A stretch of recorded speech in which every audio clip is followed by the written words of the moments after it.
Herkese merhabalar. Bu tarifte sizlere evde ahtapot nasıl yapılır onu anlatacağım. Tarifi videonun altındaki açıklama kısmına ekledim. Bu tarifi de çok istemiştiniz. Bomba bir tarif daha geliyor. Diyarbakır'dan metroya geldim. Bu şekilde soda alıyorum. Bunun fiyatı 3.80 TL. 1 kilo ahtapot alıyorum. Bunun kilosu 85 TL.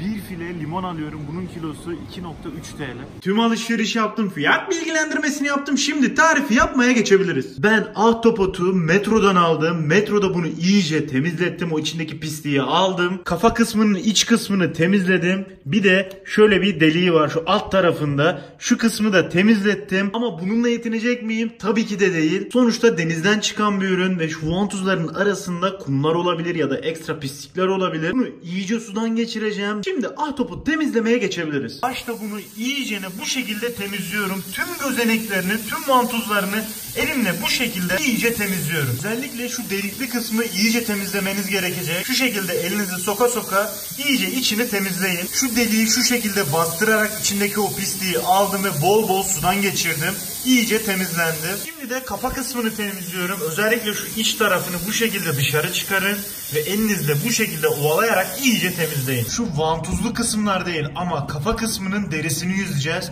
Şu şekilde tutuyorum. Çok da basit bir işlem. Elinizle tutuyorsunuz ve kendinize doğru çekiyorsunuz bu şekilde.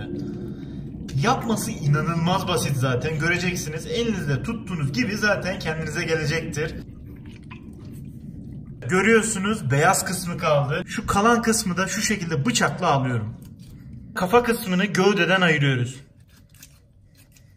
Kafa kısmı bu şekilde görüyorsunuz. İçini de göstereyim size. Bunu tertemiz yapıyoruz şimdi. Suyu açıyorum ve bunu iyice arkalı önlü bu şekilde ovalaya ovalaya temizliyorum. Bu tamam, bunu temizledik. Şimdi gövde kısmının altına geçeceğim. Vantuzlu kısma geçeceğim. Kestikten sonra yine bunu bu şekilde iyice temizliyorum.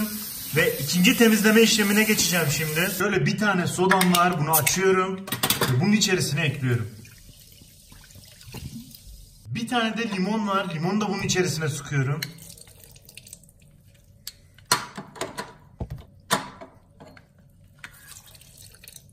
Bunu elimle iyice ovalıyorum. Her tarafına koyduğum karışım her tarafına iyice ne işlesin diye şu şekilde elimle iyice çırpıyorum. Bu sayede ahtapotumuz hem tertemiz olacak hem de yumuşacık olacak. Bunu 10 dakika bu şekilde kendi halinde bırakacağım. 10 dakikadır sodalı limonlu karışımda bekliyor. Şimdi bunu temiz sudan geçiriyorum. Önce karışımı döküyorum.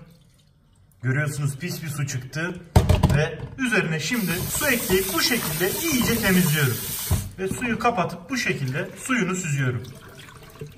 Ahtapotumuz tertemiz oldu. Şu gözenekteki kumlar çıktı. Üzerindeki o pislikler gitti. Şimdi bunu yumuşatma zamanı. Ahtapotun her tarafı eşit pişsin diye şöyle bir tarafından keseceğim.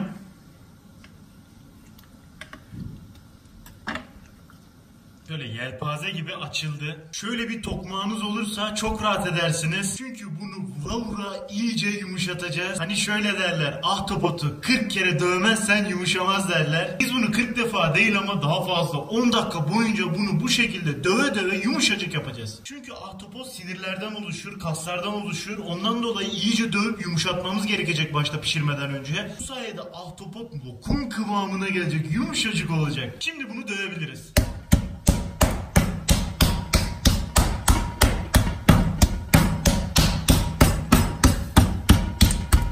Bu yemeğin en önemli püf noktası bu. Eğer lokum gibi olmasını istiyorsanız bu şekilde dövmeniz gerekecek. Aynı şekilde baş kısmını da bu şekilde dövmeniz gerekiyor. Ben bunu 10 dakikadır dövdüm. Böyle lokum kıvamına geldi. Kendini salıverdi. Böyle biraz kasıntıydı ama şu an şöyle görüyorsunuz. Daha böyle kendini bırakmış bir biçimde. Şimdi ikinci aşamaya geçiyoruz. Ocağın altını yakıyorum. Tencereyi ocağa ekliyorum. İçerisine kaynamış su ekliyorum. Ve suyun kaynamasını bekliyoruz. Suyumuz iyice kaynadı. Şimdi bunun içerisine ahtapot ekleyeceğim. Ahtapotu bunda pişirmeyeceğiz. Yapacağımız tek şey ahtapotun hem üzerindeki o fazla pisliği alabilmek hem de etinin bembeyaz olmasını sağlayacağız bu sayede. Pişirme işlemi kesinlikle yapmayacağız. Yapacağımız şey çok basit. Sadece ahtapotu içerisine ekleyeceğiz. Bunun 30 saniye tutup geri çıkaracağız. Şimdi ahtapotu ekleyebiliriz. 30 saniye oldu. Şimdi ahtapotu kaldırıyoruz. Görüyorsunuz kas katı kesildi. Kendine doğru çekti. İstediğimiz zaten buydu. Şimdi bunu tabağa tekrar alıyorum. Bu sayede dediğim gibi o gözenekteki o pislikleri iyice çıktı. Kum varsa kumu iyice çıktı. Ve hatta şöyle bir şey olacak. Eti bu sayede bembeyaz olacak. Bu da bu yemeğin en önemli püf noktalarından bir tanesi. Şimdi pişirme hazırlıklarına geçiyorum. Bir adet soğanım var. Bu şekilde 4'e bölüyorum. Tencerenin içerisine ekliyorum. Şöyle 4-5 adet defne yaprağı var. Bunları ekliyorum. Şöyle tane karabiberim var. Bunlardan atıyorum içerisine. Şöyle bir parça da kekik atıyorum. Şöyle 1 yemek kaşığı soya sosu ekliyorum. Karışım hazır. Dediğim gibi ben ahtapotu bunun içerisine atmayacağım. Ben ahtapotu bunun buharında pişireceğim. Bu alttaki koyduğum malzemeler ahtapota iyice aroma verecek. İnanılmaz lezzetli hale getirecek. Şimdi bunun üzerine kevgir koyuyorum. Kevgirin kesinlikle suya temas etmemesi lazım. Şimdi bunun üzerine ahtapotumu ekleyebilirim. Son olarak da bunun kapağını kapatıyorum. Ahtapotun büyüklüğüne göre bunun zamanı değişebilir. 2 saatle 3,5 saat arasında bunu pişirmeniz gerekecek. Benim ahtapotum 1 kilo, yani en az böyle 2 saat 2,5 saat pişmesi gerekiyor. Daha büyük bir ahtapot olsaydı bunu 3,5 saat pişirmeniz gerekecekti. Pişirme işlemi bittikten sonra kaç dakika pişirdiğimi size söyleyeceğim. Tamına 2,5 saat pişti. Şimdi kapağını açıyorum. Oo. Kendini bırakmış, biraz küçülmüş, iyice pişmiş gibi gözüküyor. Birazdan beraber kıvamına bakacağız. Ama şimdilik bunu kenara alıyorum. Şöyle tutuyorum.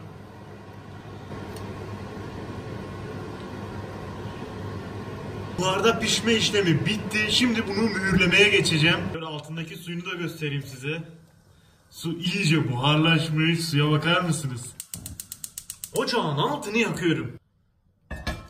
Tencereyi ocağa ekliyorum. Döküm tavasının çok iyi kızarması gerekiyor. Sakın ama sakın önceden atmayın, yoksa tavanıza yapışır ve mühürleme işlemi gerçekleşmez. İstediğimiz sonucu alamayız. Tavamız iyice kısana kadar ben de ahtapota birkaç işlem yapacağım. Ahtapot tavaya yapışmasın diye şu şekilde bir parça zeytinyağı koyuyorum üzerine. Her tarafına iyice bu şekilde yediriyorum.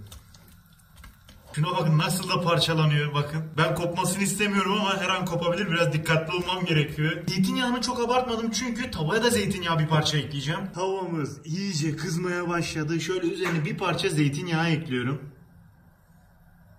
Şimdi ahtapotu ekleyebilirim.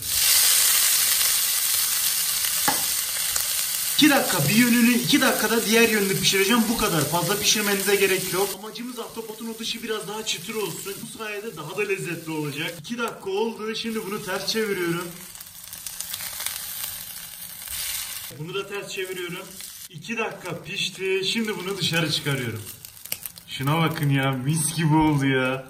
Şöyle tabağa ekliyorum. Şunu da çıkarıyorum. Şöyle yanına alıyorum. Ya şuna bakın ya, ne kadar güzel gözüküyor ya, mis gibi gözüküyor. Normalde istesem bu derisini alabilirim ama hiç gerek yok. Derisi normalde bunun yeniyor. Ama ben yemem diyorsanız böyle çektiğiniz gibi gelir. Bakın gösterdiğim gibi şöyle. Yani çok rahat bir şekilde bunu alabilirsiniz. Şimdi bunun üzerine bir parça kekik atıyorum.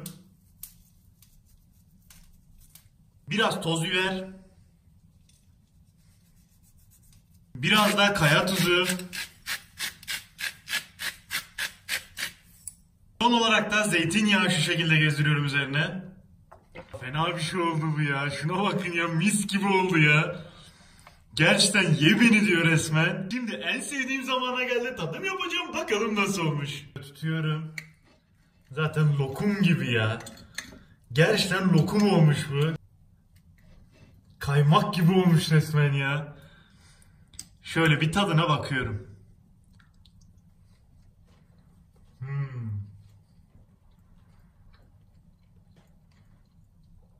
Yağ gibi akıyor resmen ya. Fena bir şey yapmışız biz ya. Gerçekten dört dörtlük olmuş. Söylenecek tek söz yok buna.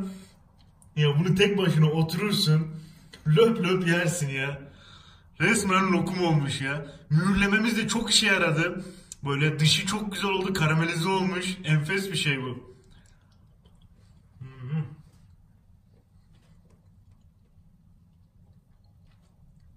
Ya biz bu işi gerçekten ama gerçekten başarmışız. 10 numara 5 yıldız oldu. En güzeli de şu alt kısımlar böyle.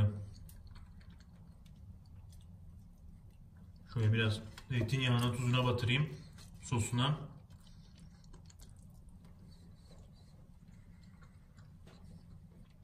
Muazzam bir şey bu ya. Videoyu sonlandırıp sabırsızlıkla şunu yemeyi bekliyorum ben. Herkese afiyet olsun. Videomuzu beğenip kanalımıza abone olmayı unutmayın. Bir sonraki videoda görüşmek üzere arkadaşlar. Hoşça kalın.